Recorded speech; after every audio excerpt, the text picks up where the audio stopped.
Bueno, hermanos, pues aprovechando ya el tiempo para poder deleitarnos en la palabra, yo voy a invitar al pastor Rubén Sánchez que suba aquí.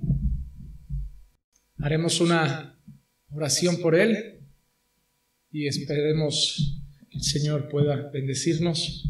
Vamos a hacer una oración. Padre, te pedimos, Señor, que en esta hora puedas usar al pastor Rubén Sánchez para hablar a nuestras vidas.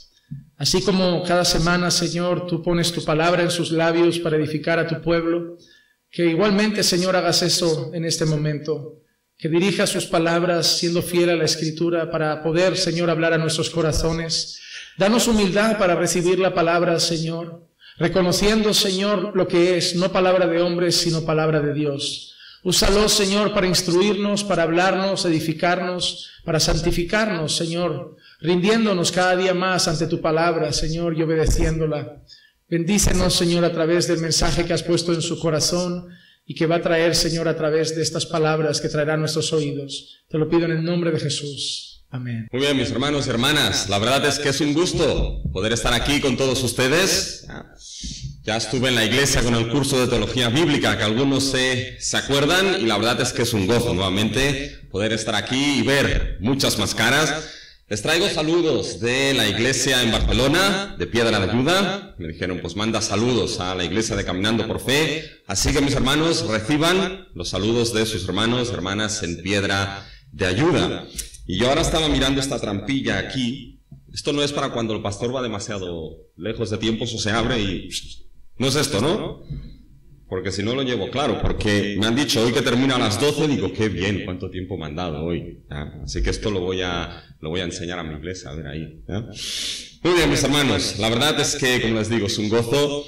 Y hoy ha tocado el tema de lo que es la feminidad y masculinidad contra cultura. Y la verdad es que cuando estaba pensando un poquito, llorando en cómo desarrollar lo que es este tema, digo, bueno, ¿qué texto cojo? Porque la verdad es que hay varios textos a lo largo de la Escritura para tocar lo que es este tema. Entonces lo que voy a dar hoy es una mezcla entre conferencia y 2 o 3 predicaciones al mismo tiempo. ¿Cómo llamarle a eso? No tengo idea, mis hermanos.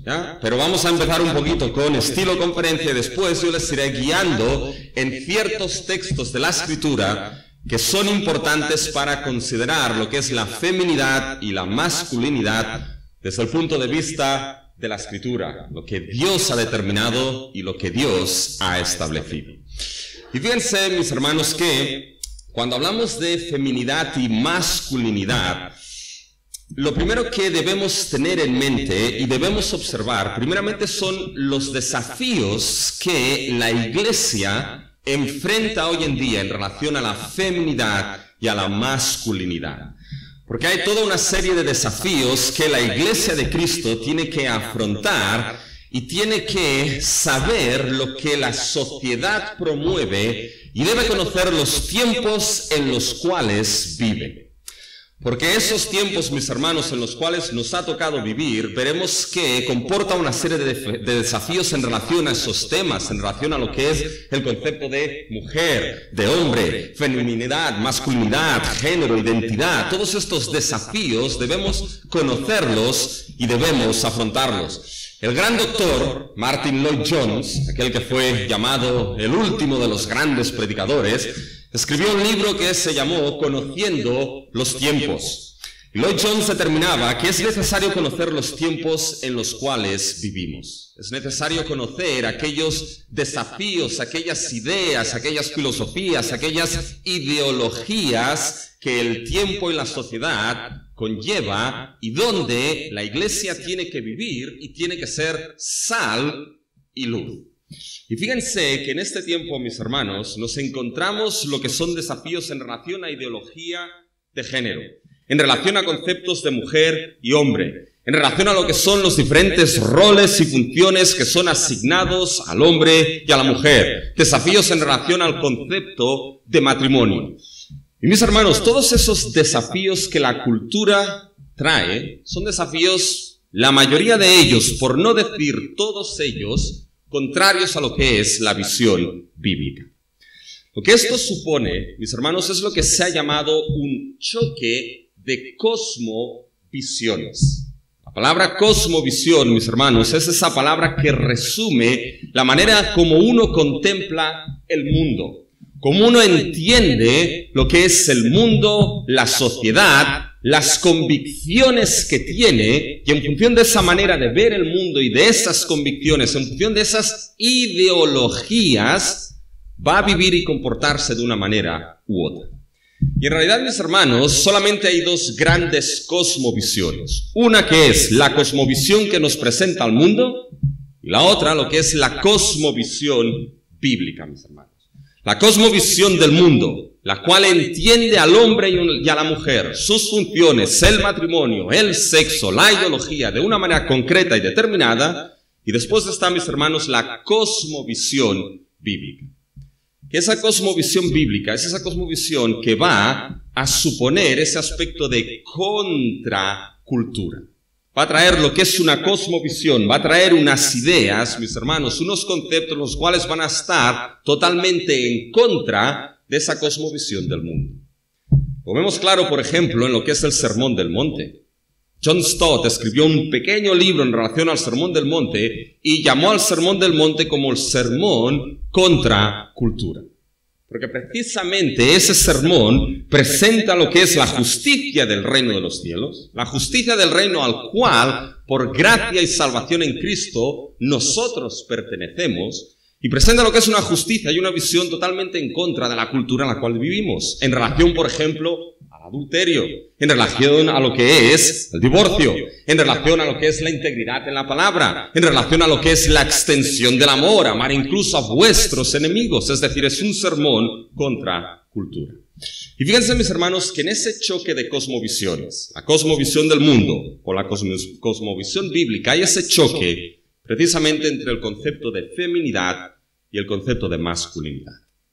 Lo primero que debemos entender es qué desafíos afrontamos, qué desafíos afronta la Iglesia.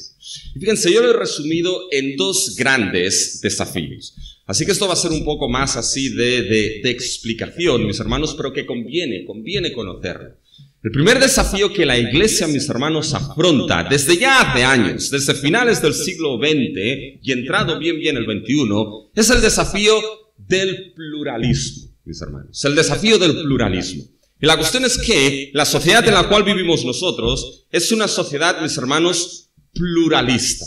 Y es algo que esa idea de pluralismo, vamos a ver que ya arranca, mis hermanos, desde Génesis 3. Desde el momento que el ser humano decidió pecar y rebelarse contra su creador, nos vamos a dar cuenta, y lo veremos, que ese pluralismo empezó precisamente allí. Ahora, no yendo tan atrás, aunque tocaremos Génesis 3, fíjense que la idea, mis hermanos, de pluralismo está relacionada en la historia. Ahora vuelven a lo que es el colegio. Ahora volvemos al colegio, mis hermanos, y les voy a dar un poquito de historia. Ahora aquí los jóvenes dirán, no, ahora que estamos en vacaciones y nos dan historia, ya ahora van a arrancar todos. No, mis hermanos, lo que es el tema del pluralismo, fíjense, empieza ya con lo que es la idea del renacimiento y la iluminación. Lo que es a finales del siglo XVI, siglo XVII, porque el renacimiento, ¿qué fue? Fue en cierta manera una vuelta a nivel artístico a todo lo que eran las ideas y la cultura y el arte grecorromano. Pero después había, mis hermanos, lo que era la iluminación, que eso no era tanto un movimiento artístico, sino que era un movimiento intelectual.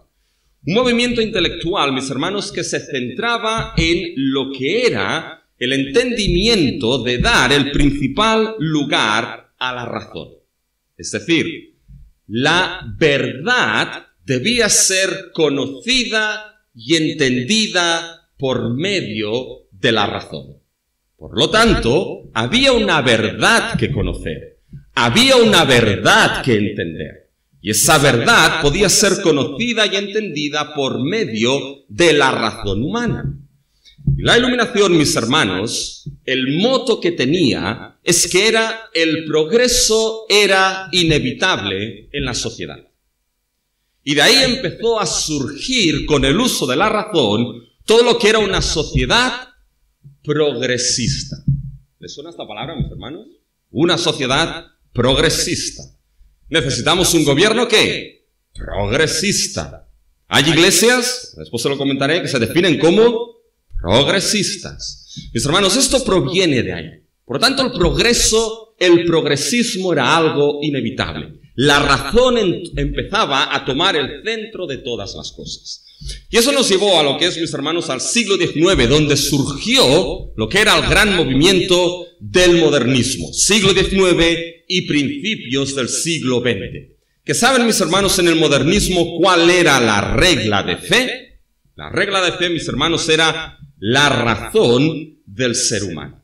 Es decir, todo tenía una explicación razonable, todo podía ser entendido por la razón del ser humano, y aquello que no podía ser entendido o explicado por la razón. Es decir, todo lo que tenía matices o carácter sobrenatural, ¿saben lo que se hacía con esto, mis hermanos? Era descartado. Eso no se entendía, eso no podía aceptarse. De ahí que el siglo XIX fue terrible para todo lo que era la inspiración de la Escritura. ¿Cómo un libro me estás diciendo que es inspirado por Dios? Que es inspirado por la divinidad y es palabra de Dios. Esto no es comprensible y aceptable por la razón. Aquellos que quizá tienen unos cuantos más años, ¿se acuerdan de los dibujos animados de Scooby-Doo? A mí me encantan, bueno, me siguen encantando los dibujos de Scooby-Doo. Pero fíjense, mis hermanos, Scooby-Doo es el claro ejemplo del modernismo. ¿Por qué? Porque Scooby-Doo aparecían ahí lo que eran diferentes monstruitos y fantasmitas y cosas extrañas por ahí, y Scooby-Doo y Shaggy siempre tenían miedo de estos fantasmitas, pero al final, ¿qué sucedía? Siempre había una explicación razonable. Siempre era alguien disfrazado de fantasmita o de monstruito, y al final lo sobrenatural no existía, siempre había una explicación racional. Bien, eso, mis hermanos, era el modernismo.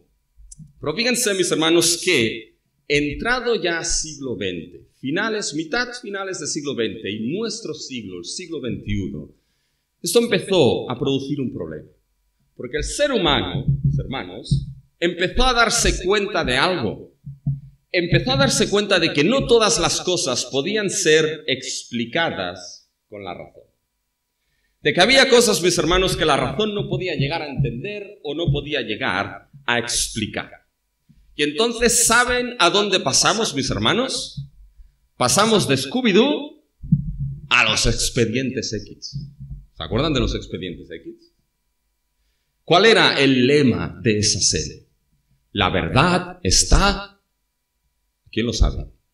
Ahí afuera. La verdad está allá afuera. Es decir, bueno, hay cosas que no podemos explicar con la razón, pero hay verdad. Lo que pasa es que como no podemos explicarla, tiene que estar allá afuera. Tiene que estar por algún sitio, allá afuera. ¿Saben cuál es el problema? Que está tan afuera, tan afuera, tan afuera, que no puede llegar a ser conocida. Y por lo tanto, si no puede llegar a ser conocida, ¿saben lo que sucede? Que entonces no hay verdad absoluta. Puede haber una gran cantidad de verdades, tuya y la mía, y están tan afuera que todas ellas valen y todas son lícitas. No hay verdad absoluta. Y mis hermanos, esto precisamente es lo que es el pluralismo. Fíjense que el pluralismo, mis hermanos, implica diversidad. Y hay alguna diversidad que es buena. Diversidad a nivel de lenguas, diversidad a nivel de razas, diversidad a nivel de cultura. Pero fíjense que cuando hablamos del pluralismo, mis hermanos, estamos hablando de ese pluralismo filosófico que se llama, o un pluralismo hermenéutico, que dice lo siguiente, escuchan bien, porque eso es lo que vivimos, escuchen bien. Dice, el pluralismo filosófico es ese que dice que cualquier ideología particular o cualquier clamor religioso que determine ser la verdad o ser superior a los otros, inmediatamente debe ser considerado como erróneo. Ninguna religión tiene el derecho de pronunciarse como correcta o verdad, y las otras falsas o incluso, visto por la mayoría, como relativamente inferiores. Es decir, no puede haber ideología, no puede haber religión que diga que tiene la verdad absoluta. Porque decir que uno tiene la verdad absoluta implica que las otras ideas que son, mis hermanos, son erróneas, son falsas. La única máxima del pluralismo, ¿saben cuál es? Que no hay verdad absoluta. Fíjense que eso es una incoherencia, porque esto ya es una verdad absoluta en sí mismo. Pero el pluralismo, mis hermanos, es esto, de que no hay verdad absoluta. Y ahora quiero que entiendan un poquito cómo funciona lo que es ese tema del pluralismo. Fíjense, hay dos cosas en el pluralismo. Aquellos que en noviembre vengan al curso de hermenéutica, ahora hago la propaganda, ¿no? Al curso de hermenéutica, mis hermanos, hablaremos un poquito más de esto. Pero el pluralismo tiene algo que se le llama la hermenéutica radical. ¿Qué quiere decir esto? Quiere decir que los textos, las cosas no tienen significado absoluto. Es decir, todo depende del color del cristal con que se mire. Todo depende de cómo yo interprete las cosas. Y esto, mis hermanos, llega a lo que es un proceso del pluralismo. La deconstrucción y la construcción. Es decir, si no hay significado absoluto en nada, y todo depende de cómo yo lo interprete, ¿qué puedo hacer entonces? Puedo deconstruir cualquier significado y volver a construir en él lo que la sociedad o mis intereses determinen. Por lo tanto, la verdad se convierte en una construcción social, determinada por sociedad, determinada por el tiempo o determinada, mis hermanos, por mis intereses. Fíjense, mis hermanos, que en ese sentido esto nos lo encontramos mucho en el lenguaje. Hoy en día tenemos todos, todas y ¿qué más? Todes. A mí esto me pone en un problema cuando llego a la iglesia, porque dice hermanos. Digo, hermanos, hermanas o hermanes, ¿o qué digo, mis hermanos? Tenemos señores diputados, señores diputadas, señoras diputedes. Uno se vuelve loco. Tenemos un todo genéricos, pero la sociedad progresista, ¿qué es lo que hace? Podemos deconstruir ese todo genérico y construir algo nuevo. Todos, todas y todes, mis hermanos. Bien, eso con el lenguaje. Pero saben, mis hermanos, que eso pluralismo lo ha hecho con el concepto del matrimonio. Y lo ha hecho con el concepto de hombre y mujer. Y lo ha hecho con el concepto de funciones y roles del hombre y mujer. Y lo ha hecho con el concepto de identidad sexual. Y lo ha hecho con una gran cantidad de cosas. Si no hay una verdad y un significado absoluto y la sociedad del siglo XXI progresa, no hay ningún problema entonces de coger el concepto que ellos llaman tradicional del matrimonio, de construirlo y construir algo que sea mejor al tiempo en el cual vivimos. No hay ningún problema en coger lo que es la identidad de género, la masculinidad, la feminidad, de construirla y construir algo que sea más adecuado al progresismo del siglo XXI. ¿Saben cómo se llama esto, mis hermanos? Bienvenidos al posmodernismo. Porque esto, mis hermanos, es el posmodernismo. Y esto es lo que la iglesia enfrenta, mis hermanos. Esta es la sociedad en la cual estamos viviendo. Esta es la sociedad, mis hermanos, donde ustedes como iglesia de Cristo, nosotros como iglesia de Cristo, vivimos y debemos ser sal y luz. Y el choque, mis hermanos, es precisamente que nosotros traemos una verdad absoluta, perfecta, preciosa. La verdad que se encuentra en la inspirada palabra de Dios, en una cultura, mis hermanos, la cual no tiene verdad y es cambiante como el día y la noche. Como Pablo le dijo a Timoteo, ten cuidado porque en el tiempo en el cual vives, las cosas irán de mal en peor. Y aquellos engañadores irán que engañando y siendo engañados. Pero tú, Timoteo, tú persiste, estate firme, sólido en lo que te persuadiste, en lo que aprendiste y te persuadiste. ¿Dónde? En las sagradas escrituras, las cuales te pueden hacer sabio para salvación por medio de la fe en Cristo Jesús. Esto, mis hermanos, es el desafío del pluralismo. Ahora, pero ahí, mis hermanos, pasamos a otro desafío que creo que en temas de masculinidad y feminidad, y ahora vamos acotando el tema, mis hermanos, esa sociedad pluralista, este posmodernismo nos presenta otro desafío en la iglesia, que creo que el desafío en relación a masculinidad y feminidad a la iglesia es el desafío del feminismo, mis hermanos. No es primeramente hoy en día el desafío del machismo, aunque está ahí dentro, sino que es el desafío de ese feminismo, mis hermanos, que veremos feminismo ideológico. Ahora, hablando de feminismo, debemos hablar primeramente de machismo, del machismo ideológico. No es el macho man, no, machismo ideológico, mis hermanos. ¿Y qué es esto? Fíjense, el machismo ideológico es la ideología que surge de una creencia concreta.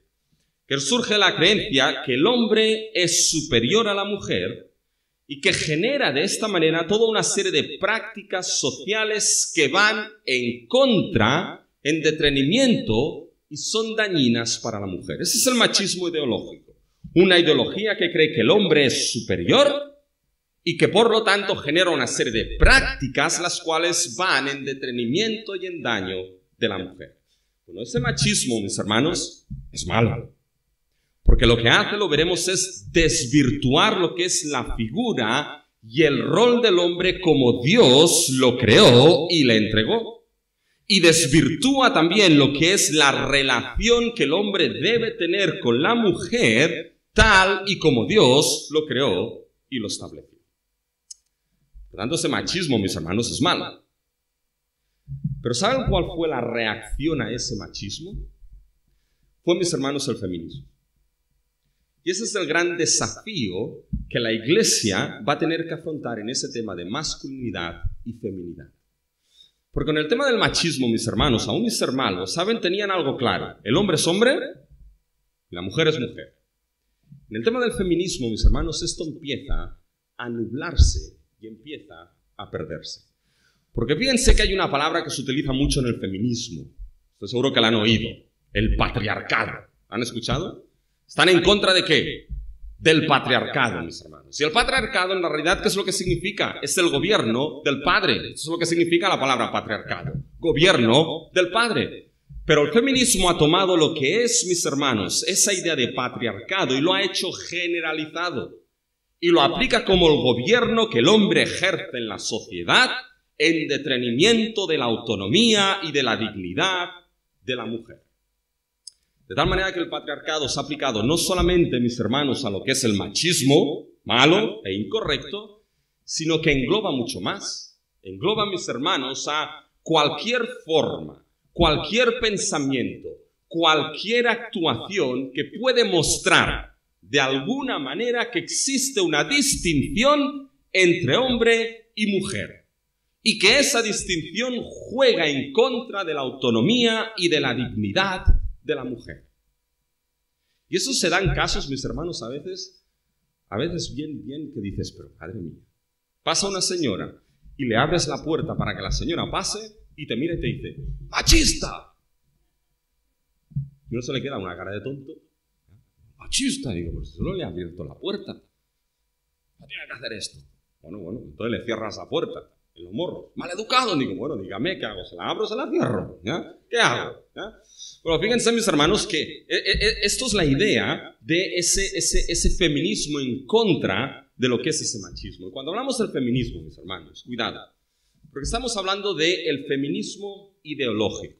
¿Ya? No estamos hablando de ese feminismo que habla de que las mujeres tengan los mismos derechos en el tema de que se están trabajando y tienen la misma posición que el hombre, pues cobren lo mismo. No estamos hablando de esto, mis hermanos. No estamos hablando de que puedan votar hombres y mujeres. No estamos hablando de esto. Este no es el feminismo que se presenta, mis hermanos. Esto no es la ideología que subyace en el feminismo. Cuando hablamos del feminismo ideológico, mis hermanos, estamos hablando de aquel feminismo que tiene unas convicciones profundas. Esas convicciones que forman, sustentan y subyacen en una ideología. Esa ideología son ese conjunto de ideas que dan convicciones y que entonces te mueven a que te comportes de una manera u otra. Bien, ¿cuáles son esas convicciones? ¿Cuál es ese feminismo ideológico? Fíjense, mis hermanos, de una obra que se llama La Mística Feminista. Y fíjense, ese es el feminismo ideológico. Fíjense. la mujer debe tomar el control de su propia vida y decidir su propio destino. Esto significa, en la práctica, independizarse económicamente del hombre. Oponerse, escuchen esto, oponerse a toda distinción entre hombre y mujer y echar a un lado los roles tradicionales de esposa y madre que la sociedad le ha impuesto a través de los siglos. Escuchen bien lo que se está diciendo aquí. Fíjense, porque lo que hay aquí es un ataque contra dos cosas específicas. Un ataque contra la identidad esencial de lo que es ser hombre y de lo que es ser mujer. Porque fíjense que determinan, mis hermanos, el tema de oponerse a toda distinción entre hombre y mujer. Por eso, si son observadores a las noticias, mis hermanos, se van a dar cuenta de que siempre hay algo que va asociado con el feminismo o el movimiento feminista. ¿Y saben lo que es, mis hermanos? Todo el tema de la ideología de género. Junto con ese feminismo va toda esa rueda que lo mueve de la ideología de género, mis hermanos. De poder ser hombre, mujer, género binario, género, bueno, ya es que hay tantos géneros, mis hermanos, que me he perdido, ¿eh? Pero va asociado toda esta ideología de género porque esto es la expresión máxima de disolver esta distinción entre lo que es hombre y lo que es mujer. Y después fíjense que hay otro ataque. Hay un ataque en los roles y funciones asignados al hombre por ser hombre y a la mujer por ser mujer. Determinan que esto es echar los roles tradicionales de esposa y madre, escuchen bien, que la sociedad ha impuesto a través de los siglos. Por lo tanto, entienden que esos roles y esas funciones no vienen determinados por creación, no vienen determinados por ser hombre o por ser mujer, vienen determinados ¿por qué? Por la sociedad, ¿se dan cuenta? Construcciones sociales. ¿Y por qué eso es posible? Porque se puede deconstruir un rol y construir otro en función de cómo la sociedad progrese, mis hermanos. Fíjense que ese es el feminismo que supone un desafío, mis hermanos, hoy en día para la iglesia. No estamos hablando, mis hermanos, de ese desafío de feminismo de pancartas, de manifestaciones, de bombos, de niñas de 14 y 15 años que están ahí clamando consignas que muchas de ellas no saben, mis hermanos, lo que claman y dicen y se apuntan a la moda del momento. No estamos hablando de esto.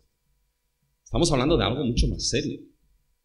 De algo que afecta, mis hermanos, a lo que es la identidad de ser hombre y de ser mujer. De algo que afecta a los roles dados entre hombre y mujer, mis hermanos. El machismo sigue siendo un desafío. Pero después les explicaré casos. La iglesia tiene que afrontar ese desafío del feminismo que ya está dentro de muchas iglesias, mis hermanos. ¿Y dónde se encuentra este origen del feminismo? Ahora se están pensando, ¿cuándo vamos a abrir la Biblia? Ahora, mis hermanos. Ahora toca. Y fíjense, ¿dónde se encuentra el origen del feminismo? Bueno, ¿saben dónde se encuentra? Se encuentra en la caída misma, mis hermanos. Ahí es donde empieza el machismo y el feminismo. Fíjense, vayan a Génesis 3, mis hermanos. Vayan a Génesis 3. Y vamos a leer los primeros 6 versículos de Génesis 3. Lo que voy a estar explicando aquí, mis hermanos, yo estoy seguro y espero que ya lo sabemos.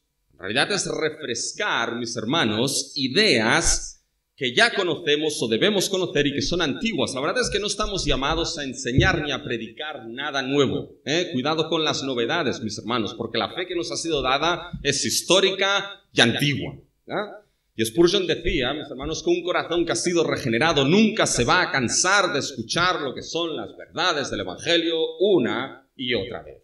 Y esto forma parte, mis hermanos, del Evangelio que Dios nos ha dado. Fíjense en Génesis 3. Ahí empieza el origen de ese machismo y feminismo.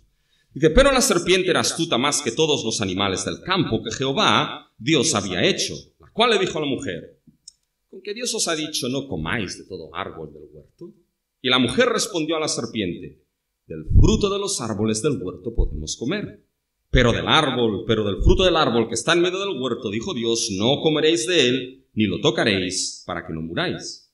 Entonces la serpiente dijo a la mujer, no moriréis, sino que sabe Dios que el día que comáis de él serán abiertos vuestros ojos y seréis como Dios, sabiendo el bien y el mal. Y vio la mujer que el árbol era bueno para comer y que era agradable a los ojos y árbol codiciable para alcanzar la sabiduría, y tomó de su fruto y comió. Y vio también a su marido, el cual comió así como ella. Fíjense, ahí va. Es el índice, no es inspirado. Fíjense, mis hermanos, lo que nos encontramos aquí en Génesis 3. Fíjense que Génesis 3 nos describe el qué. Nos describe la tentación, pero nos describe, mis hermanos, lo que es el pecado del ser humano contra su creador. Dios en Génesis 1 y en Génesis 2 sobre todo estableció un orden de creación, que lo veremos más adelante. Un orden en el cual creó primeramente al hombre y después un orden en el cual creó después a la mujer como ayuda idónea. Bien, cuando vamos a Génesis 3, mis hermanos, nos damos cuenta de que la tentación lo que supuso fue, mis hermanos, un ataque a ese orden que Dios había establecido. Porque fíjense que Satanás, la serpiente, entra primeramente cogiendo ¿a quién? Cogiendo no a Adán, sino a Eva, a la mujer. Y aquí no es el caso de que algunos dicen, sí, es que fue a Eva porque la mujer es el sexo débil. Bueno, esto no aparece en ningún lugar, esto no sé quién se lo ha inventado, ¿eh? Pero no aparece ahí, mis hermanos. Fue primeramente a la mujer, ¿por qué? Porque, mis hermanos, estaba invirtiendo el orden que Dios había establecido. Por lo tanto, fíjense cómo hay una inversión del orden. Va primeramente a lo que era la ayuda idónea.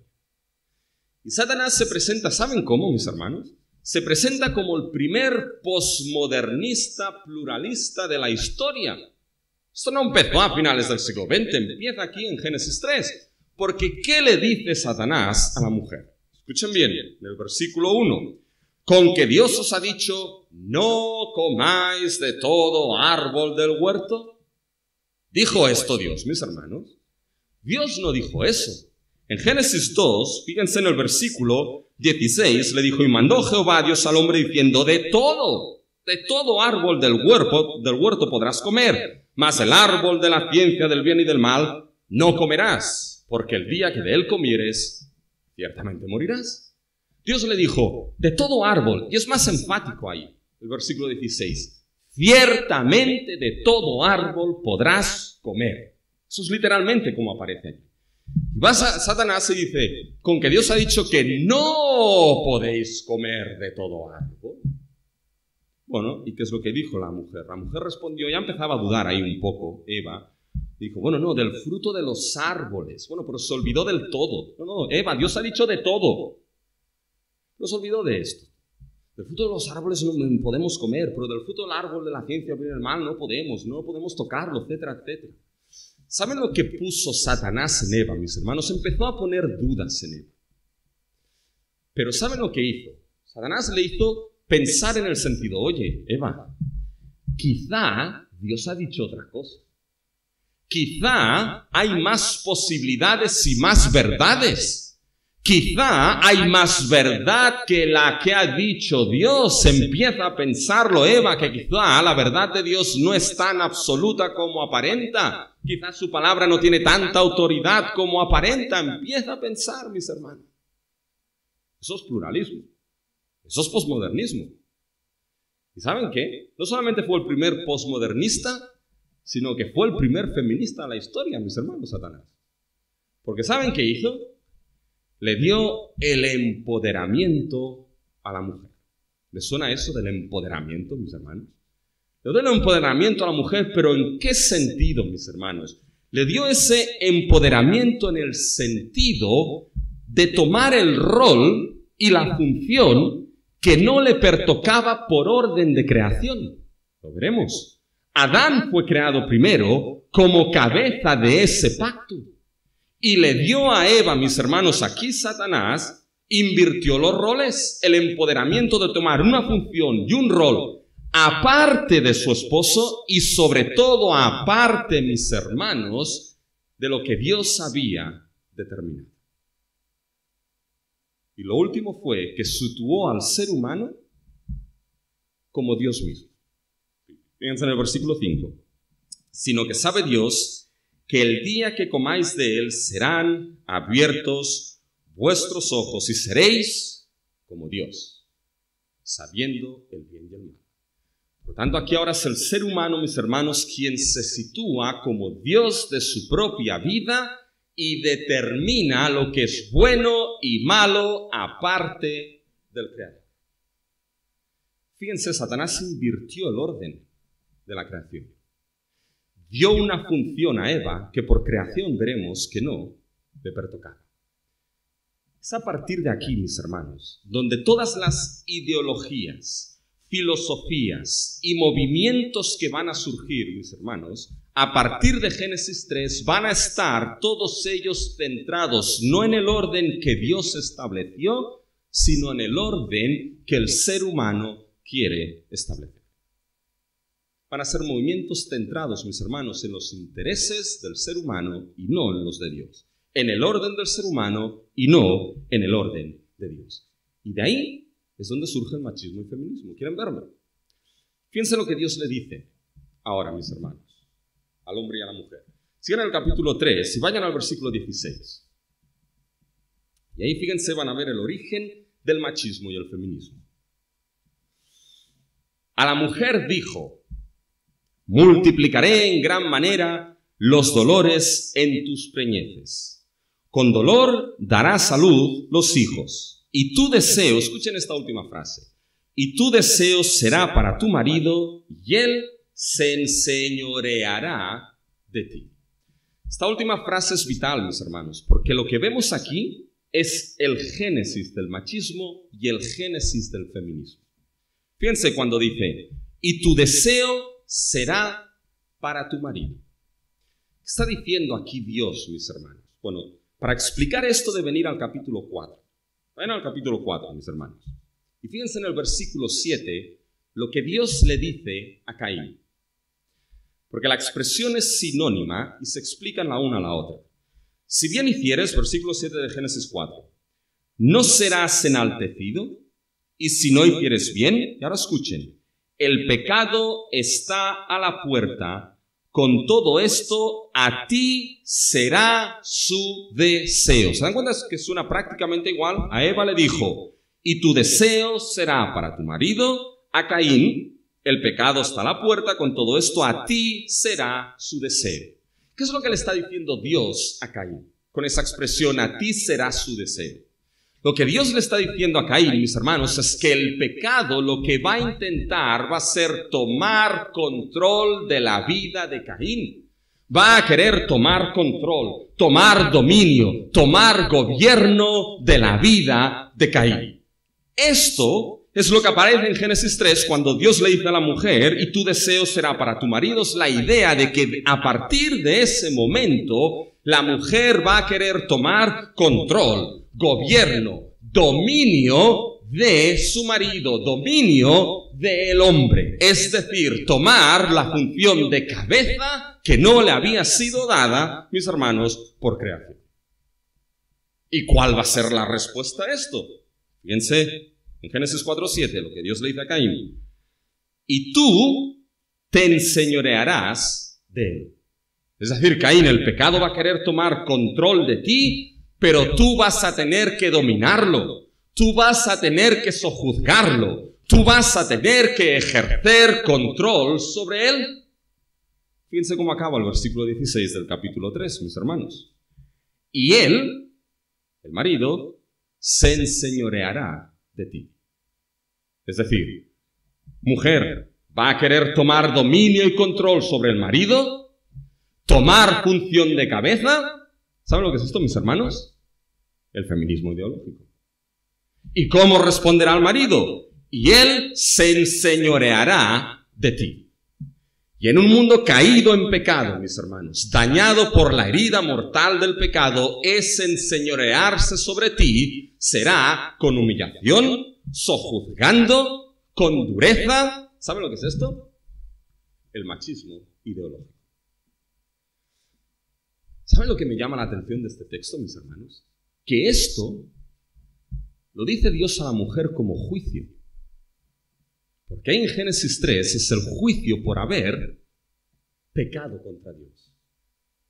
Por tanto, si empezamos a pensar en esto, mis hermanos, hay dos ideas que nos vienen a la mente. Primeramente, esa lacra terrible de lo que es el machismo y el feminismo ideológico en nuestra sociedad, mis hermanos, se ve como ese juicio a consecuencia de que el ser humano dio la espalda a su creador, de que el ser humano se rebeló contra Dios, y la paga que está viviendo en esas relaciones entre hombre y mujer es precisamente esas relaciones desvirtuadas y malditas por la maldición del pecado, mis hermanos, del feminismo y del machismo.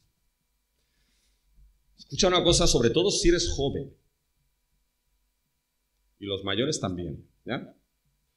Pero hoy en día se vende el feminismo como algo progresista, como algo que marca un progreso en la sociedad. Cuanto más progresamos, más tiene que avanzarse en esta ideología. Y mis hermanos, según la Escritura, es totalmente lo contrario. No es un progreso hacia adelante, sino un retroceso hacia el mismo Génesis 3, mis hermanos. Un retroceso a ese Génesis 3 donde se muestra que el ser humano dio la espalda y pecó contra su Dios. Por lo tanto, ese feminismo y este machismo, mis hermanos, están marcados por la maldición misma de la rebelión del ser humano contra su Dios. Ahí se encuentra el origen del machismo y del feminismo. Pero fíjense, mis hermanos, hay raíces más antiguas del feminismo, que esto voy a pasarlo un poquito rápido, que se encuentran sobre todo en lo que era el gnosticismo. Tenemos el origen básicamente en Génesis 3 y las raíces antiguas del feminismo en un movimiento que se llamaba el gnosticismo. Ahora, déjenme que les lea una cosa y vamos a ver, mis hermanos, cómo les suena esto o a qué les suena. Fíjense, Eva salvó a Adán. Autoentendimiento y autorrealización. Uno debe descubrir quién es o quién siente que es. La eliminación de cualquier distinción de identidad sexual. ¿A qué les suena esto, mis hermanos? ¿Saben a qué me suena a mí? A cuando pongo las noticias, mis hermanos, y me dicen que uno puede ser lo que siente que es. Hoy te sientes Pepito, eres Pepito. Mañana te sientes Ramona, eres Ramona. Pasado mañana te sientes a saber qué, pues eres a saber qué. ¿Saben eso que les he leído, mis hermanos, lo que es? Esto es lo que el gnosticismo pensaba, mis hermanos. La autodeterminación de lo que piensas que eres y lo que sientes que eres. La eliminación de cualquier distinción entre sexos, lo que se llamaba y se llama la androginia. No hay distinción entre sexos. Bien, ese gnosticismo, mis hermanos, es lo que tuvo en cierta manera que afrontar la Iglesia, sobre todo a finales del siglo I y ya entrado en el siglo II. Y esto, mis hermanos, es lo que la Iglesia en una nueva forma tiene que afrontar hoy en día. Estas son las raíces antiguas del feminismo. Pero después tenemos unas raíces más modernas que, esto, mis hermanos, me lo voy a saltar, ¿eh? Simplemente porque ya empieza desde el 1700 y hubo toda una serie de obras que empezaron a potenciar lo que era esa identidad de la mujer, etcétera, etcétera. Y hubo un momento, mis hermanos, donde apareció lo que es ya una obra que empezaba a estudiar lo que eran los roles del hombre y la mujer dentro de la Iglesia. Ahí es donde se aferró el movimiento feminista para entrar dentro de las congregaciones. Y fíjense, simplemente les voy a leer lo que un autor dice David Ace, que es de la Universidad Bautista de Dallas, dice lo siguiente. Dice, dicha celebración del feminismo como una nueva fuerza espiritual no es simplemente parte de un pedazo apartado del feminismo. Ha encontrado su sitio de respeto dentro de la corriente principal de la agenda social feminista y es fuertemente evidente en movimientos creciendo dentro del cristianismo, incluso evangélico. Mis hermanos, fíjense lo que este autor está diciendo, que ese movimiento incluso ya se encuentra dentro del campo cristiano y evangélico. Y no está diciendo nada que sea ciencia ficción aquí. Porque, mis hermanos, les puedo hablar ya de iglesias que, como les he dicho en el principio, se definen como progresistas. Y la idea de... Yo conozco bautistas, asambleas de hermanos, presbiterianos, pentecostales, progresistas. Esta es nueva, ¿no? Pero hay bautistas progresistas, hay presbiterianos progresistas. Es la idea, mis hermanos, de esa idea de progresismo, de ir con la cultura de este tiempo. Ese feminismo, mis hermanos, y esos desafíos nos encontramos en la iglesia muchas veces, ¿saben qué? En el despacho pastoral, donde te encuentras familias, mis hermanos, las cuales están rotas porque alguno de sus miembros, y sobre todo los más jóvenes, han aceptado ese feminismo, mis hermanos, esa falta de distinción de lo que es de género y de identidad, mis hermanos, y están rompiendo lo que es la familia. Te encuentras familias rotas, te encuentras matrimonios rotos, mis hermanos, por esas realidades y esos desafíos que la iglesia aún ha aceptado y no ha sabido cómo luchar en ello. Por tanto, la pregunta aquí es, ¿qué solución hay ante estos desafíos, mis hermanos? ¿Y saben cuál es la solución? La solución, mis hermanos, es el ideal de Dios. El ideal de Dios para la masculinidad y para la feminidad. Y eso es lo segundo que vamos a ver aquí.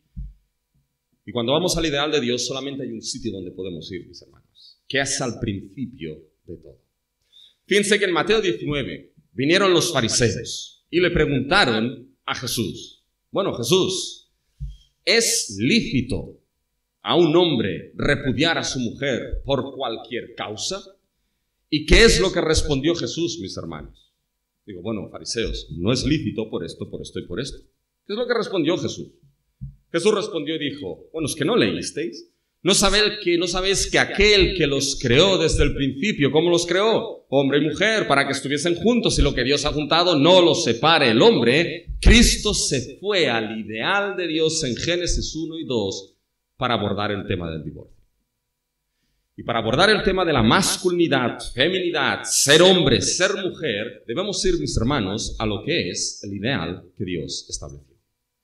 Y debemos irnos a Génesis 1 y a Génesis 2. Así que vayan ahí, mis hermanos, y vamos a considerar algunas cositas de Génesis 1 y de Génesis 2. Génesis 1 y Génesis 2 nos narran, mis hermanos, la narración de la creación.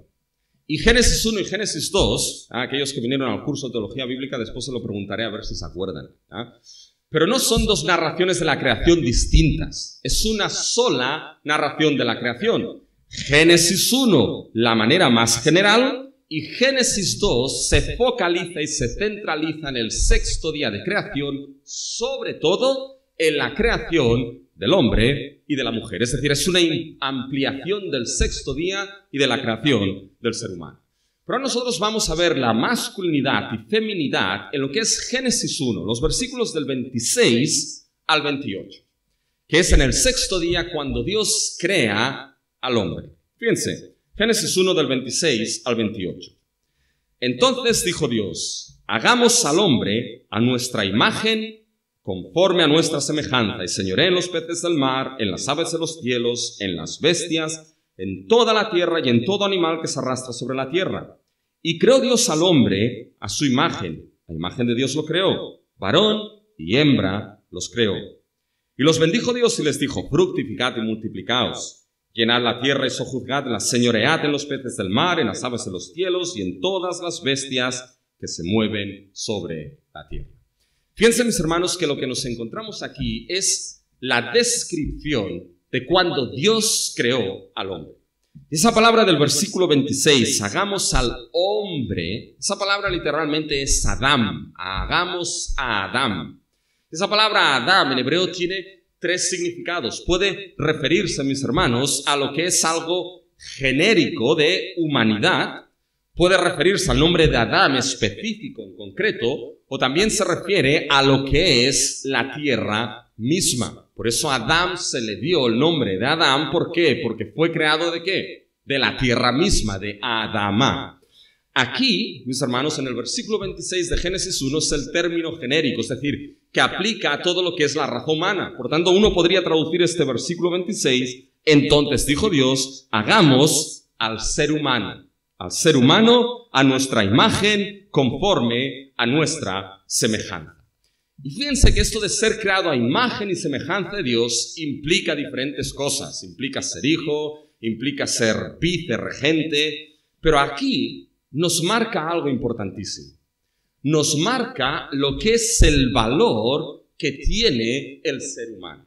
Nos marca, mis hermanos, lo que es la esencia misma del ser humano. Nos marca lo que es la identidad misma del ser humano, porque no hubo nada en la creación, nada en que Dios dijese hagamos a nuestra imagen conforme a nuestra semejanza. Esto solamente, mis hermanos, fue dicho del ser humano. Por lo tanto, esto marca el gran valor que tiene el ser humano, la gran esencia que tiene y la gran identidad que tiene, mis hermanos. Sin ningún tipo de distinción ni excepción, el ser humano fue creado a imagen conforme a la semejanza de su creador.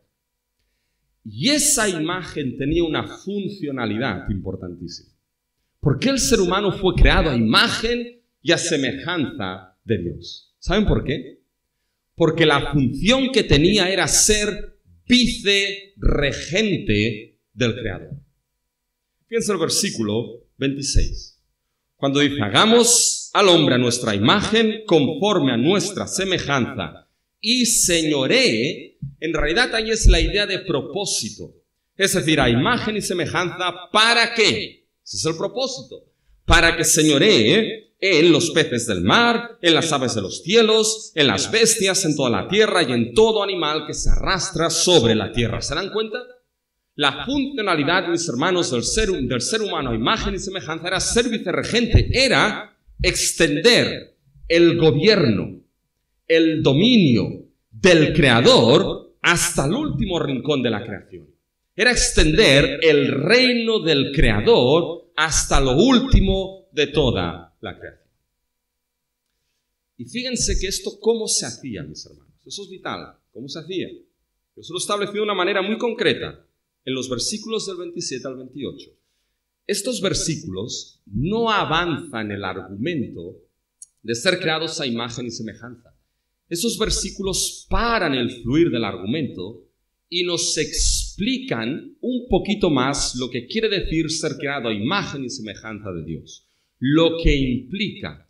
Fíjense, en el versículo 26 se nos ha dicho, mis hermanos, que ser creado a imagen y semejanza tiene el propósito de ser vicerregente, de gobernar, de señorear. Ahora fíjense en el versículo 27. Nuevamente aparece y dice, y creó Dios al hombre a su imagen, a imagen de Dios lo creó.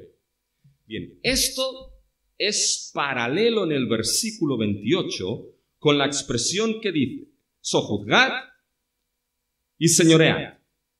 Es decir, creados a imagen de Dios, versículo 27, en el 28 es para sojuzgar y señorear. Extender ese gobierno del Creador. Ahora bien, ¿cómo se extiende ese gobierno del Creador? ¿Saben cómo se extiende? Miren el versículo 27. Varón y hembra los creó. ¿Y qué les dice en el versículo 28? Fructificad y multiplicados. Llenad la tierra.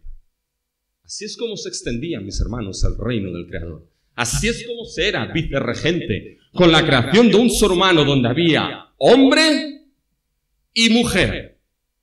Y mediante lo que es la relación sexual de hombre y mujer, el fructificad, mis hermanos, la tierra se llenaba de pequeñas imágenes de Dios.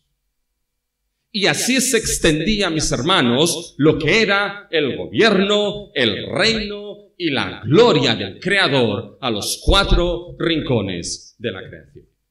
¿Se dan cuenta, mis hermanos, lo que aparece aquí en Génesis 1? Lo que nos encontramos primeramente, mis hermanos, es que no existe distinción en esencia y valor entre hombre y mujer. No existe, ambos fueron creados a imagen y a la semejanza de Dios. Tanto el hombre como la mujer, mis hermanos, sustentan ese gran valor, ese gran precio de ser la corona de la creación a imagen y semejanza de su Dios. Y esto es algo que no puede nunca perderse de vista, mis hermanos, en nuestras familias, en nuestros matrimonios, en nuestras iglesias. Porque cuando estás viendo a tu esposa, estás viendo a tu hijo, estás viendo a tu esposo, a tu hijo, a tus hermanos y a tus hermanas, los que estás viendo es aquellos que han sido creados a la imagen y semejanza de Dios y tienen un valor sublime y supremo por creación. Y no hay distinción. Por tanto, en ese sentido no hay inferioridad de uno a otro, mis hermanos. Pero nos muestra algo. ¿Saben lo que nos muestra, mis hermanos? Que el tema de sexo, hombre-mujer, masculinidad y feminidad, identidad de género, todo eso viene determinado por creación. No es, mis hermanos, algo determinado por lo que es una construcción social. La sociedad no tiene nada que decir en lo que es el sexo, el género o la identidad de género, porque según las Escrituras, mis hermanos, viene determinado por el Creador y es algo que sale fuera del alcance de uno. Cuando hoy en día se habla de sexo, se habla, mis hermanos, de lo que es esa definición de hombre-mujer por lo que son el aspecto físico. Yo no sé si recuerdan esa frase en aquel autobús, mis hermanos, que creó tan revuelo. Dice, los niños tienen pene y las niñas tienen vagina. ¿Y se montó qué, mis hermanos? Se montó un revuelo. Esto no se puede poner, esto no sé qué. Pues mírame, hasta donde yo veo, pues la cosa sigue siendo así. Eso es la idea del sexo biológico. ¿El género qué es, mis hermanos? El género es una construcción social hoy en día. Es decir, el género es lo que la sociedad determina, lo que es ser masculinidad y feminidad. Y la identidad de género, mis hermanos, esto ya es el despiporre último. Porque ya es, mis hermanos, aquello que lo que uno siente y expresas con tu apariencia, con tu vestimenta, con tu comportamiento, etcétera, etcétera, etcétera. Cuando vamos a Génesis 1, mis hermanos, nos damos cuenta de que sexo, masculinidad, feminidad e identidad fueron determinadas por creación. Dios determinó varón y hembra por creación. Dios determinó, mis hermanos, lo que es un género que no era construcción social, sino que estableció que el hombre se sintiese como hombre y la mujer como mujer. ¿Para qué, mis hermanos? Todos lo sabemos, para que se atrayesen también el uno al otro. Porque así era como se fructificaba, se multiplicaba y se extendía, mis hermanos, lo que era la gloria de Dios a todos los rincones de la tierra. No los creó para que Adán dijese, uy, ¿qué es esto? ¿Qué me ha traído aquí Dios? O Eva dijese, no, mis hermanos, se crearon para que se atrayesen, es decir, funcionasen la masculinidad del hombre ligada a su identidad de creación, creado como hombre. Y lo que era la feminidad ligada a ¿qué? Ligada a lo que Dios creó por creación, ser mujer. Y ese hombre y ser mujer con esa feminidad y masculinidad, mis hermanos, debían siempre responder ¿a qué? Debían responder a lo que era el propósito que Dios había establecido. Extender su gloria y su reino. Por tanto, al fin y al cabo, mis hermanos, fíjense, la feminidad y masculinidad siempre se entiende ligado no a uno mismo, no a lo que yo puedo sentir, sino ligado al Creador y al propósito que el Creador ha establecido para el hombre y para la mujer. Entender la feminidad y masculinidad aparte del Creador y aparte del diseño que Dios ha establecido, mis hermanos, es caer nuevamente en Génesis 3. Por tanto, fíjense que Génesis 1 nos muestra estas ideas, mis hermanos. ahí no podemos nosotros hacer nada, porque si es determinado por creación, yo no puedo cambiarme nada, mis hermanos. Aunque la mona se vista de seda, mona se queda. Yo recuerdo, mis hermanos, que estando en Chile, estábamos en un mercado, y estaba con el hermano de mi esposa ahí, y estábamos comprando verduras, mis hermanos, y de repente teníamos al lado una mujer alta, impresionante, que estaba comprando, y de repente esa mujer habló y le pide al que estaba vendiendo: dame 2 kilos de patatas. Estábamos Ariel y yo ahí, nos quedamos así. El que estaba vendiendo ahí tan tranquilo dijo: ¿hombre o mujer? Y le respondió: bueno, así. Y el otro, que no sé si era creyente o no, le dijo: ¿cómo que así? ¿Hombre o mujer? Si no, no te vendo las patatas, ¿eh? ¿Hombre o mujer, mis hermanos? No, yo no sé si era creyente, pero es que hay cosas a veces, amor, que son de regla de 3, o hombre o mujer. No podemos modificar lo que Dios por creación ha establecido. No podemos ni tenemos el derecho, mis hermanos, de modificar. Porque no es un derecho que recae en nuestras manos. Recae en las manos del Creador. Por tanto, fíjense, hay igualdad aquí, pero ahora cuando pasamos a la masculinidad y feminidad en Génesis 2, fíjense lo que nos encontramos, mis hermanos. Y tengo que acabar todo esto le he dicho a Juan Manuel, a -4 acabo. A ver si lo consigo. Vale. Fíjense, mis hermanos, si en Génesis 1 vemos esta igualdad, mis hermanos, vemos lo que es este hombre-mujer creados por creación, ese sexo, ese género, esa identidad ligada al Creador y al propósito. En Génesis 2, mis hermanos, lo que nos encontramos es que hay un orden de creación. Y de ese orden surgen las funciones para el hombre y para la mujer. Fíjense, mis hermanos, cuando vamos a Génesis 2. Vamos a leer primeramente en el versículo 15. Fíjense: tomó pues Jehová Dios al hombre, aquí sí que ya es específico, Adán, al hombre creado, ya aquí la mujer todavía no ha sido creada, y lo puso en el huerto de Edén para que lo labrara y lo guardase. Y mandó Jehová Dios al hombre diciendo: de todo árbol del huerto podrás comer, mas del árbol de la ciencia del bien y del mal no comerás, porque el día que de él comieres ciertamente morirás. Paremos aquí. Fíjense, Dios crea al hombre primeramente, aquí Adán, y lo pone en el huerto para que lo labrara y lo guardase.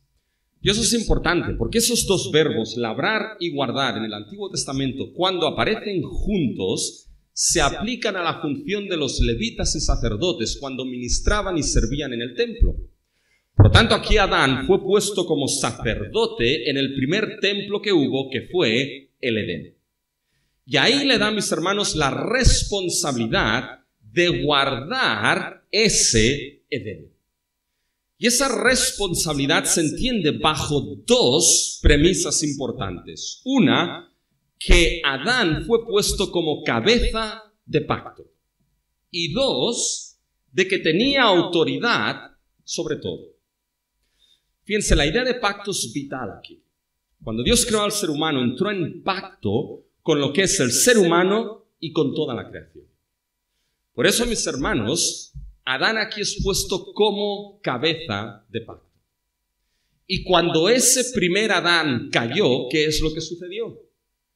No sucedió solamente la caída del ser humano, cayó toda la creación, todo el cosmos. Por eso hay algunos teólogos que hablan de que fue una caída cósmica. Pero fíjense que tenía una autoridad, era en cierta manera cabeza de pacto. Y tenía autoridad. ¿Dónde se ve, mis hermanos, esa autoridad? En que Dios le dice que guarde. ¿Cómo debía guardar eso? Bueno, obedeciendo la primera ley que Dios le dio, siendo fiel a su Dios. Come de todo, pero de este no. Y ahora fíjense la autoridad.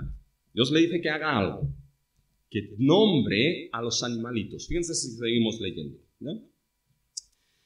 Y dijo Jehová Dios: no es bueno que el hombre esté solo, le haré ayuda idónea para él. Jehová Dios formó pues de la tierra toda bestia del campo y toda ave del cielo, y la trajo a Adán para que viese cómo la había de llamar, y todo lo que Adán llamó a los animales vivientes, ese es su nombre.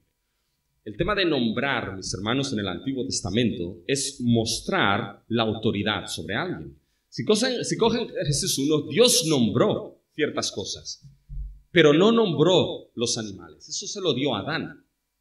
Era la idea de que Adán tenía la responsabilidad, la autoridad, ser vicerregente en nombre del Creador sobre la creación. Cuando vamos a Génesis 3, ¿quién le puso el nombre de Eva a Eva? Esa es la pregunta que las mujeres dicen. Este versículo creo que yo no lo he visto en la Biblia, ¿eh? Este no lo he visto. ¿Quién le dio el nombre de Eva, mis hermanos? Fíjense el versículo 20 del capítulo 3. Y llamó a Adán el nombre de su mujer Eva, por cuanto ella era madre de todos los seres vivientes. Eso no muestra inferioridad en la mujer, mis hermanos. Porque si decimos que es inferior, entraríamos en contradicción con Génesis 1, que en esencia es igual al hombre por ser creada a imagen y semejanza de Dios.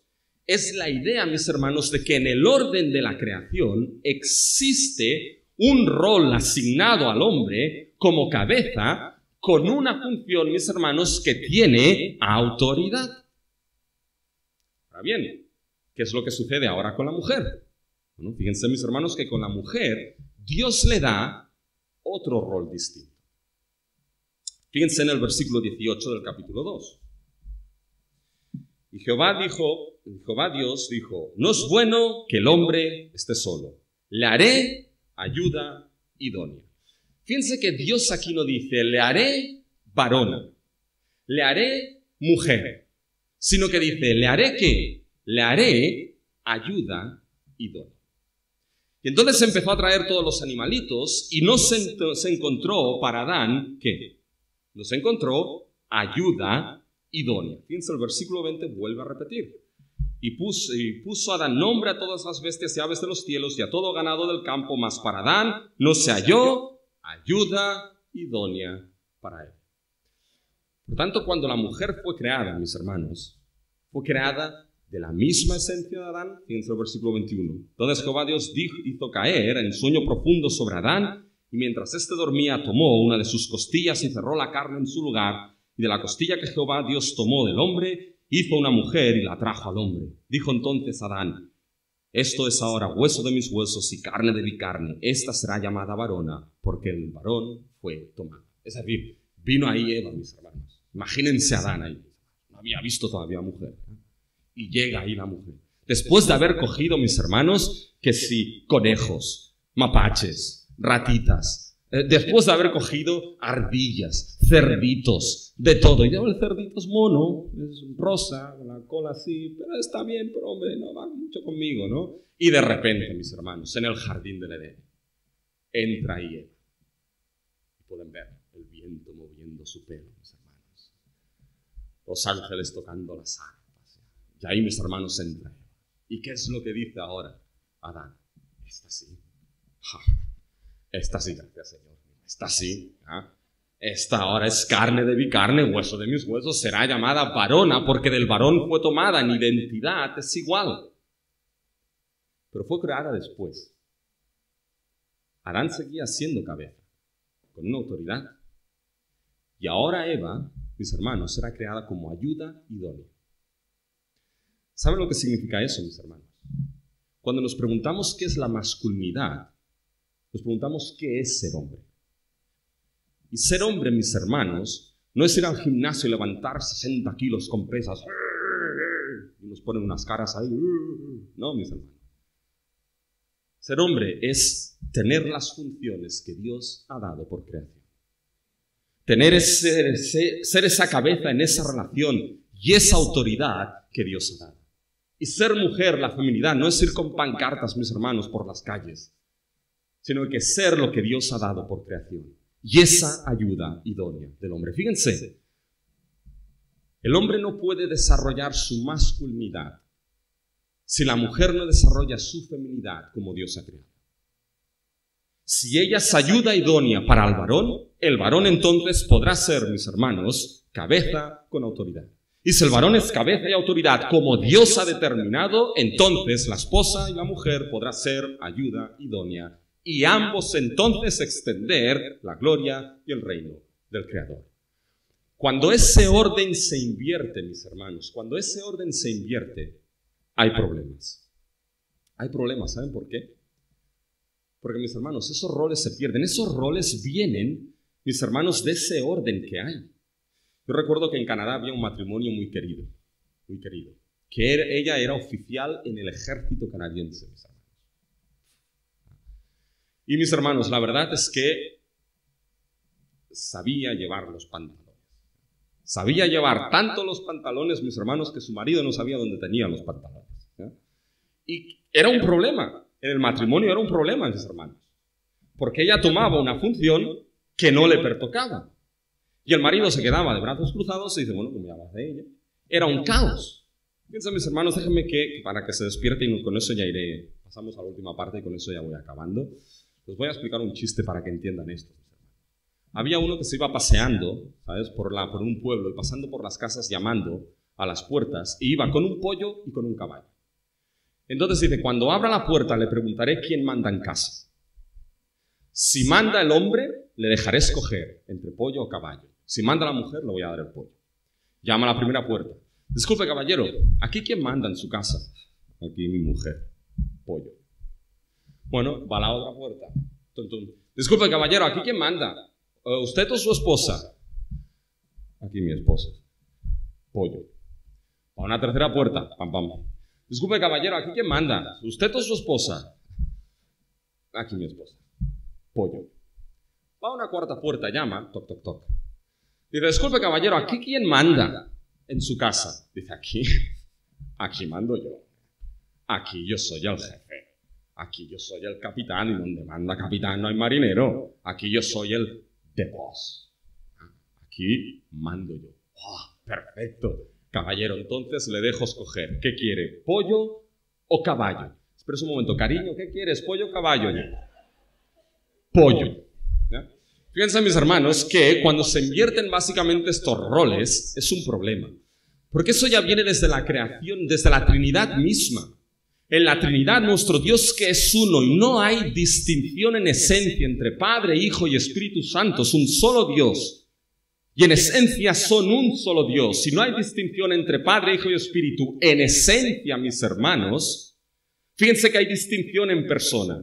Ya hay un orden en la Trinidad que genera una serie de funciones entre Padre, Hijo y Espíritu. Y eso se ve, mis hermanos, en lo que es el orden de la creación, se ve en el matrimonio y por lo tanto, ¿saben dónde debe verse también, mis hermanos? En el matrimonio que refleja el gran matrimonio de todos, que es Cristo y su iglesia.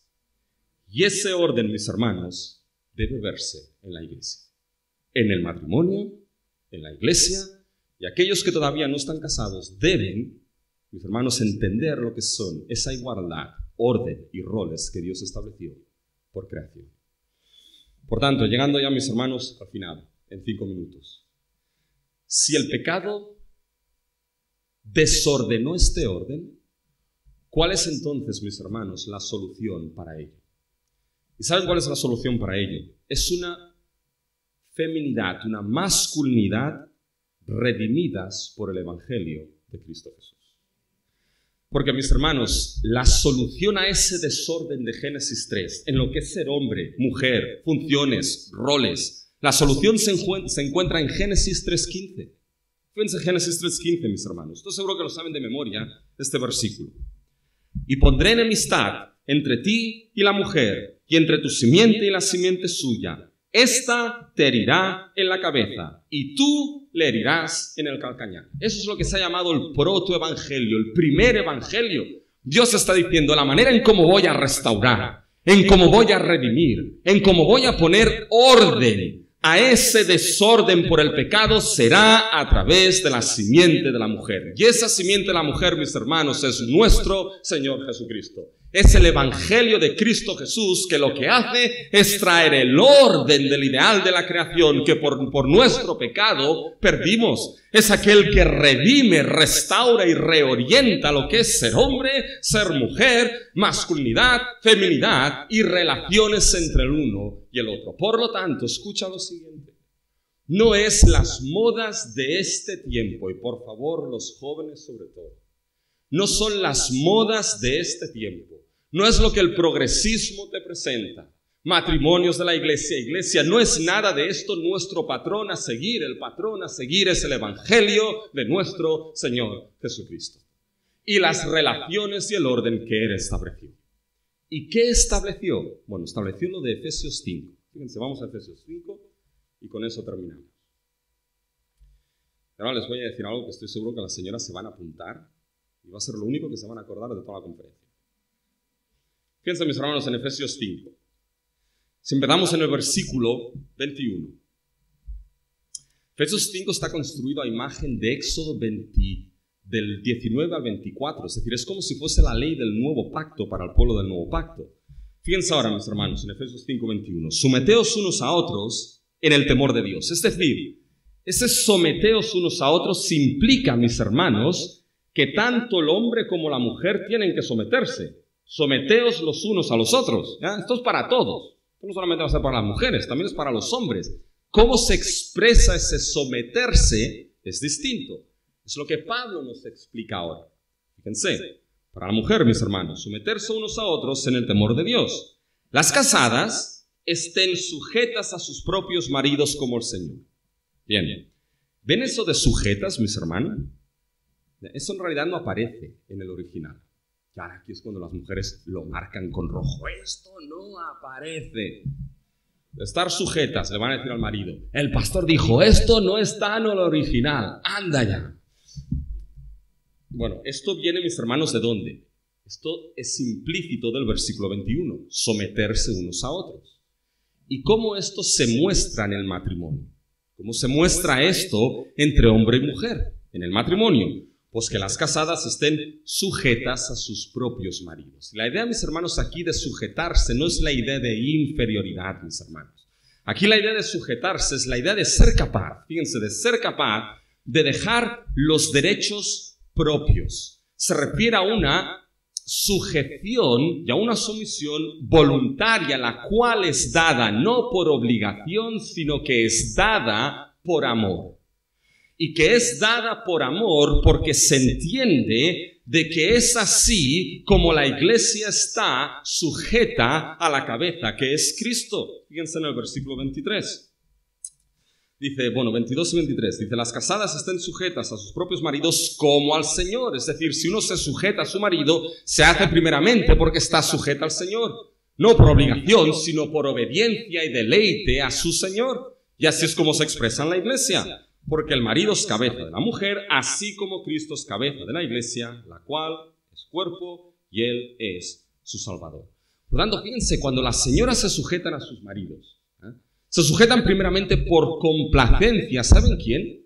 No al marido, para que el marido diga, ¡ay, qué bien, tengo una esposa que se sujeta a mí! Soy el rey del mambo. ¿Ya? No.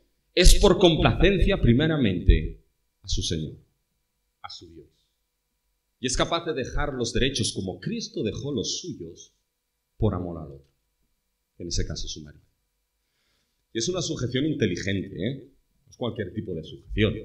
Tiene que pensar, porque sin inteligencia, mis hermanos, la sujeción no sirve de nada. ¿Ya? Y ahora fíjense con los maridos, y con eso terminamos, mis hermanos. Fíjense a partir del versículo 23. Así que, como la iglesia está sujeta a Cristo, así también las casadas los tienen a sus maridos en todo. Maridos, ahora escuchen bien. Amad a vuestras mujeres, así como Cristo amó la iglesia y se entregó a sí mismo por ella, para santificarla, habiéndola purificado en el lavamiento del agua por la palabra. Amad a vuestras mujeres. ¿Y saben cómo este amor marido se muestra? Se muestra cogiendo a la mujer y santificándola, consagrándola, ¿saben qué? Primeramente no para sus propios intereses, no para sus propias ideas, santificándola y consagrándola para Cristo Jesús. Escoger a su esposa y hacer de su esposa, mis hermanos, un altar de santidad de tal manera que no solamente sea con cremitas cosméticas para que se le vayan las arrugas, sino que se le vayan esas arrugas espirituales, mis hermanos. Es decir, santificar a lo que es la esposa. Presentarla, prepararla para el día, mis hermanos, para el día que quizá tengan que llegar delante del trono, no sé cómo va a ser, pero decir, esta es mi esposa, mira, Señor, santa delante de ti. Porque eso es lo que Cristo hace con su iglesia, santificarla para presentarnos delante de Dios con gran alegría. Un amor, mis hermanos, que es sacrificado, porque así es como se sacrificó. Fíjense en el versículo 26. Así también los maridos deben amar a sus mujeres como a sus mismos cuerpos. El que ama a su mujer como a sí mismo, el que ama a su mujer a sí mismo se ama, porque nadie aborreció jamás a su propia carne, sino que la sustenta y la cuida, como también Cristo cuida de la iglesia. Cristo nos amó dando su vida por nosotros, lo sabemos. Maridos, ¿están dispuestos a dar su vida en sacrificio para santificar a sus esposas? Y amarla como se aman a ustedes. No vayan diciendo por ahí, ¡ay, qué difícil es amar a mi esposa! Es que qué cruz me ha caído. Porque eso es traicionar lo que es precisamente ese amor. Quédenselo, discútanlo en casa. Tírense los platos y la vajilla es muy vieja y así tendrán excusa ya para una nueva, mis hermanos. Pero no traicionen ese amor. Porque es un amor que santifica, que sacrifica y que ama como a uno mismo. Bueno, lo sorprendente es que aquí, mis hermanos, Pablo dice, bueno, estoy hablando no del matrimonio, estoy hablando de la iglesia. Esas relaciones no deben estar solamente en sus casas. Esa autoridad, esa cabeza, esa ayuda idónea, debe haberse también en la iglesia. Jóvenes, esto es lo que tenéis que beber y hacer vuestro, por la gracia de Dios. No lo que el mundo presenta. Y con esto termino con Romanos, mis hermanos, capítulo 12. ¿Cómo enfrentamos esto en este mundo, mis hermanos? Fíjense lo que Pablo les dice a los romanos. Dice, así que, hermanos, os ruego por las misericordias de Dios. Esas misericordias de Dios son todo el evangelio presentado en los 11 primeros capítulos. Os ruego por las misericordias de Dios que presentéis vuestros cuerpos en sacrificio vivo, santo, agradable a Dios, que es vuestro culto racional. No os conforméis a este siglo, sino transformaos. Por la gracia de Dios, transformaos por medio de la renovación de vuestro entendimiento, para que conozcáis cuál es la buena voluntad de Dios, agradable y perfecta. Iglesia, matrimonios, de años o nuevos, jóvenes que estáis en ese camino, os ruego por las misericordias de Dios. No os conforméis a este siglo. Transformaos por la renovación de vuestro entendimiento a lo que el Evangelio ha redimido, ha renovado, ha reorientado y ha restaurado. Acabemos en una oración, mis hermanos. Nuestro Dios y nuestro Padre Celestial, gracias queremos darle porque tú eres aquel que nos has creado como lo que somos, hombres y mujeres. Como bien se ha dicho, tú al final de la creación dijiste que era todo bueno y bueno en gran manera. Y si nos has creado como nos has creado, Señor, te damos las gracias por ello. Señor, ayúdanos a vivir como lo que somos en Cristo Jesús. Ayúdanos, Señor, a que nuestras relaciones, a que nuestra masculinidad y feminidad esté marcada, Señor, por esa creación que tú determinaste, pero sobre todo por esa nueva creación que has hecho en nosotros en Cristo Jesús. Que sea el Evangelio, Señor, aquello que marque y aquello, Señor, que siga santificando nuestras vidas, nuestras relaciones, nuestra masculinidad, nuestra feminidad como hombres y mujeres, como matrimonios y como una iglesia que ha de reflejar precisamente esto a un mundo que no lo conoce y que no quiere conocerlo. Así que, Señor, te pedimos de tu gracia para ello, porque sabemos que tu gracia nos es suficiente, en el nombre de Cristo Jesús. Amén.